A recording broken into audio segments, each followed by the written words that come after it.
इस चैप्टर का एक सम आता है बड़ा 40 मार्क का।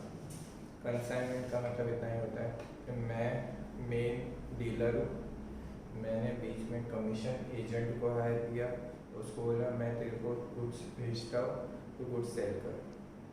मेरा ऑलरेडी सूरत, अहमदाबाद, बड़ौदा, नवसारी सब कुछ कवर हो गया, गुजरात। अब मैं कोई ढूंढ रहा हूँ बॉम्बे, ठीक है, महाराष्ट्र में मुझे मेरा बिजनेस चालू करना है।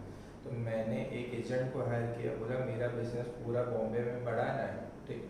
बट सामने वाला बोलता है मैं आपकी फ्रेंचाइजी नहीं ले सकता क्योंकि फ़ीस मेरे पे करने के लिए पैसा नहीं है, मैं डीलरशिप नहीं ले सकता क्योंकि उसके लिए भी पैसा नहीं है। तो मैंने बोला कोई टेंशन नहीं, एक काम करते हैं, तू मेरा एजेंट बन जा, ठीक है, मैं तेरे को गुड्स बेचता हूँ, तो गुड्स बेच, ठीक है, बिके तो बहुत अच्छी बात है, नहीं बिके तो वापस करेगा, जो बिकेगा उसका प्रॉफिट तू ले लेना, कमीशन तू ले लेना, ठीक है, और बाद में वापस बाकी का गुड्स मुझे कर देना।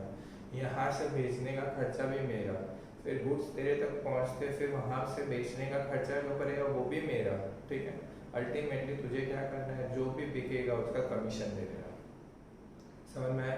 प्रॉफिट पूरे गुड्स में मेरा रहेगा, तुझे मैं कमीशन दे दूंगा, तुझे एक भी रुपए की टेंशन लेने की ज़रूरत नहीं, सब चीज़ पे तेरे को कमीशन मिल जाएगा।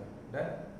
अब सबसे पहले मैं अगर उसको गुड्स दे रहा हूँ तो मैं एक अकाउंट बनाऊंगा जिसका नाम होगा कंसाइनमेंट अकाउंट, ठीक है।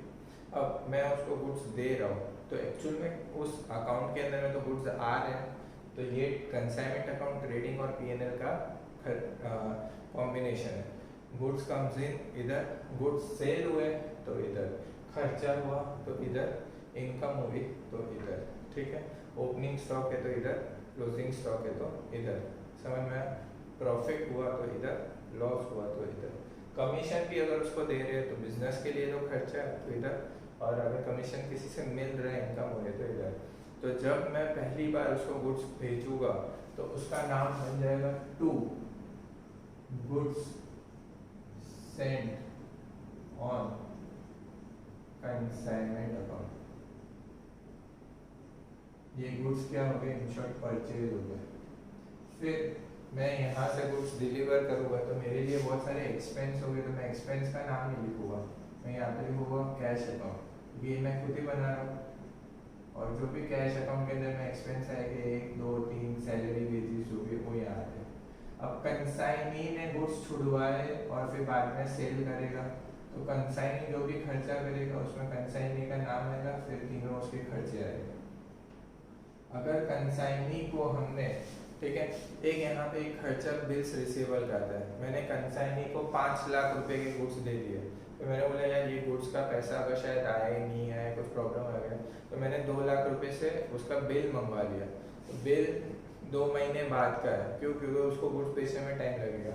तो एक यहाँ पे खर्चा आएगा बिल्स रिसीवेबल अकाउंट, जो बिल को अपन ने क्या कराया होगा, डिस्काउंट कराया होगा, ठीक है। तो डिस्काउंटेड का खर्चा भी बिजनेस का मुझे ही पे करना पड़ेगा बिजनेस में से। फिर हम लोग अगर कंसाइनी को कमीशन पे करेंगे तो कंसाइनी अकाउंट लिखेंगे और ब्रैकेट में क्या लिख दूंगा, कमीशन। और फिर लास्ट में क्या आएगा, to profit and loss account, ठीक है। प्रॉफिट होगा तो इस साइड, लॉस होगा तो सामने की साइड। यहाँ पे क्रेडिट साइड पे आएंगे, लिखिएगा। अब बेचेगा कौन, कंसाइनी बेचेगा, तो सारा पैसा किसके पास जाएगा, कंसाइनी के पास, उसको नाम देंगे अकाउंट सेल, ठीक है। अब कंसाइनी का जो नाम होगा उस कंसाइनी का नाम आ जाएगा। अब उसने अगर कैश में सेल किया तो कैश सेल्स लिखेंगे, क्रेडिट में सेल किया तो क्रेडिट सेल लिखेंगे, ठीक है। और अगर क्लोजिंग स्टॉक बच गया तो यहाँ पे अपन नाम लिखेंगे कंसाइनमेंट स्टॉक अकाउंट। ये इनर कॉलम या आउटर कॉलम, ये फिक्स फॉर्मेट है, एग्जाम में जाके पहले ये फॉर्मेट बना दो, कितनी बार सम नहीं कर पाओ फॉर्मेट बना के आ जाओगे तो भी तुम्हारे आधे मार्क्स 1 2 मार्क दे देगा। अनु फर्नीचर मार्ट यानी मैं, ठीक है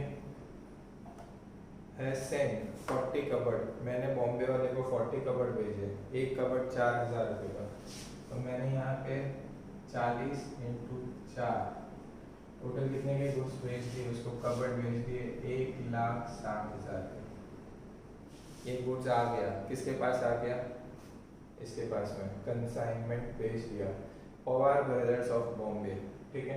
अब मैं यहाँ पे कंसाइनी की जगह पे यहाँ पे क्या नाम आ जाएगा, यहाँ पे नाम आ जाएगा पवार ब्रदर्स, ठीक है। यहाँ पे भी क्या नाम आ जाएगा, पवार ब्रदर्स। अब आगे पढ़ते हैं। Consignee work to be allowed 5% commission on sales, इसको जितना भी बेचेगा उसको 5% कमीशन दे देना। दे एक्सेप्टेड अ बिल, मैंने बोला था ना बिल मंगवाया हमने, ठीक है, हमने बिल मंगवा लिया। Accepted a bill of 90,000 at 3 months as an advance and the consignee discounted, और मैंने ये पैसा बैंक में से डिस्काउंट करा दिया। बैंक को बोला 3 महीने के बाद तू पवार भाई से पैसा ले लेना, आज मेरे को पैसा दे दे। बिल कितने रुपए का है, 90,000 का। तो यहाँ पे कर देता हूँ, चलो इसमें कर दे तो इस पर रख कर दिया। 90,000 का बिल था। इंटरेस्ट कितना है, इंटरेस्ट 12% है। कितने महीने एडवांस का है, 3 महीने, ठीक है। हमको तो खर्चे से मतलब है, पैसा आया कहाँ गया वो उससे मतलब नहीं है। 2700 रुपीज बिल डिस्काउंट कराने का खर्चा लग गया। तो यहाँ पे बिल डिस्काउंट, ठीक है, बिल रिसीवेबल अकाउंट डिस्काउंटेड 2700 का खर्चा लगा। अब 90,000 में से 2700 कट होके 87, ये तो हमारे कैश बॉक्स में ही हो गया। पैसा जो मिलता है वो कैश, वो इनकम और ट्रेडिंग पीएनएल में थोड़ी ना आता है, उसमें तो इनकम और एक्सपेंस ही आता है। फिर आगे बढ़ते हैं। Anoop furniture mart paid 7,000 for freight. अब इसमें है ना, अनूप फर्नीचर मार्ट में हमने फ्रेट का खर्चा पे किया, कितने रुपए, 7,000। फिर क्या पे किया, वेजेस का पे किया 4,000, ठीक है, और कुछ पे किया नहीं। टोटल मिला के हमने कितना एक्सपेंस पे किया, 11,000। पवार ब्रदर्स, पवार ब्रदर्स यानी सामने वाले ने, पवार ब्रदर्स ने क्या किया, Pawar brothers paid 10,000 for custom duty. इस बंदे ने, पवार, इसने पे किया कस्टम ड्यूटी, गुड्स छुड़वाने का खर्चा कितना है, 10,000 फॉर कस्टम ड्यूटी। फिर इसने वेजेस का खर्चा पे किया, कितने रुपए वेजेस के लिए पे किया, अच्छा 10,000 कस्टम ड्यूटी एंड वेजेस लिखा है। इसके अलावा इसने और कोई खर्चा पे नहीं किया। अच्छा फिर आगे बढ़ते हैं। Pawar brother has send an account cell, account cell का मतलब जो उसने बेचा, ठीक है। क्या बता रहा है, sales after 2 months stating that 35 cupboard were sold at 6,000 each, और आगे क्या लिखा है, and remaining 5 cupboards were sold at ₹5,500 each. यहाँ पे कैश और क्रेडिट कुछ बोला नहीं है, तो अपन क्या लिखेंगे, सिर्फ यहाँ पे लिखेंगे पवार ब्रदर, ठीक है, अकाउंट सेल्स। यहाँ पे एक काम कर देते हैं, 35 इंटू 35 कबर्ड कितने में बेचे उसने, 6,000 में, और 5 कबर्ड उसने कितने में बेचे, 5,500 में, ठीक है। आगे कुछ लिखा तो नहीं है कैश या क्रेडिट, तो अपन कुछ भी नहीं लिखेंगे। तो 3500 इंटू 6,000, तो इसमें इसने कलेक्शन हमारा करवाया 2,10,000 का, और 5,500 इंटू 5 में 27,500, टोटल मिला के उसने कितने में बेचा, 2,37,500। अब याद हो तो स्टार्टिंग में मैंने ऐसा बोला था, जितने के गुड्स बिकेंगे, ठीक है, उसके 5% हमें पवार ब्रदर्स को कमीशन पे करना है, दैट इज 11,000। यहाँ पे 237,500 का 5%, तो कंसाइनी यहाँ पे वापस से नाम क्या लिखेंगे अपन, पवार ब्रदर्स, ठीक है। कितना कमीशन आया, 11,875 का कमीशन आया। अब कंसाइनमेंट स्टॉक तो बचेगा नहीं, क्योंकि हमने भेजे ही थे 40 कबर्ड और पूरे 40 कबर्ड बिक गए, वरना यहाँ पे आता। इसके अलावा कोई एंट्री बचे, इसके अलावा हमारी कोई एंट्री आगे कुछ लिखा है, the consignee sent a bank draft for the balance after deducting their commission, ठीक है, वो तो कमीशन ये वो सब की तो एंट्री कोई काम की नहीं है। अब अपन लास्ट में नेट प्रॉफिट या लॉस निकालेंगे। क्रेडिट साइड का टोटल मारते हैं, क्रेडिट साइड का टोटल हमारा है 237,500, उसमें से डेबिट माइनस करो, 237,500 माइनस 1,60,000 माइनस 11,000 माइनस 2,700 माइनस 11,875, तो यहाँ पे हमारा प्रॉफिट आ गया 51925, ठीक है,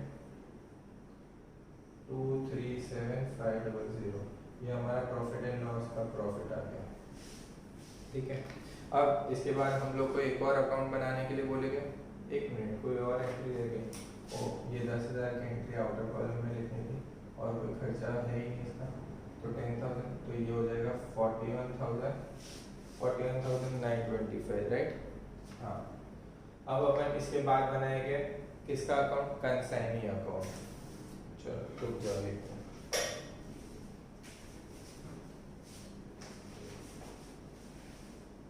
जितनी एंट्री डेबिट वो यहाँ पे क्रेडिट पे आ जाएगी। फॉर एग्जांपल यहाँ पे कंसाइनी की एक एंट्री ये है 10,000 की, तो यहाँ पे अपन आके लिखेंगे बाय बॉम्बे कंसाइनमेंट अकाउंट, ठीक है, और कितने की एंट्री है 10,000। इसकी एंट्री है एक्सपेंस के बदले में नाम लिख देते हैं कस्टम ड्यूटी। फिर वापस से लिखेंगे बाय बॉम्बे कंसाइनमेंट अकाउंट,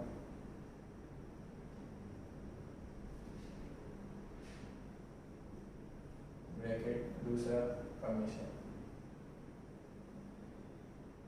कितने रुपए हैं 11,875। इसने टोटल कितने के गुड्स बेचे, to Bombay consignment account sales 237,500। फिर लास्ट उससे हमने बिल्स रिसीवेबल मंगवाया था, बिल्स रिसीवेबल कितने रुपए का 90,000। जितना टोटल उसने टोटल पैसा कितना कलेक्ट किया इतना, उसमें से उसने खर्चे माइनस कर लिए, 90,000 का बिल भी दे दिया। अब जो बचेगा, ठीक है, रिमेनिंग अमाउंट उतने का वो बैंक ड्राफ्ट देगा। सबसे क्वेश्चन की लास्ट लाइन पढ़ो, by remaining amount he will return by bank draft. तो 237,500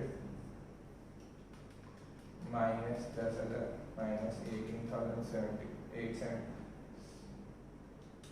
11,875 माइनस 90,000, तो बैलेंस बचा 125,625। तो ये टॉपिक यहाँ पे खत्म हो गया। ज़्यादा से ज़्यादा तुम लोगों को